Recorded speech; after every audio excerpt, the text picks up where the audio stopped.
Vrlo često pitanje pacijenata koja je razlika između intralez lasika i lasika. Naime, pacijenti obično čuju samo riječ lasik, jer to je najprepoznatljivija riječ u toj složenici.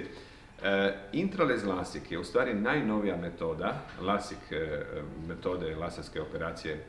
korekcije dioptrije, gdje se u stvari na površini rožnice formira jedan tanki poklopčić koji se odiže i na taj način se omogućava vrlo brzo zaraštavanje, tako da u pravilu kod lasik operacije već sljedeći dan imamo punu kvalitetu vida. Ali razlika između običnog lasika i intralez lasika je ogromna, jer kod običnog lasika mi u stvari taj poklopčić formiramo sa jednim malim nožićem, takozvanim mikrokeratomom, znači radi se jedno mehaničko izrezivanje rožnice, dok se kod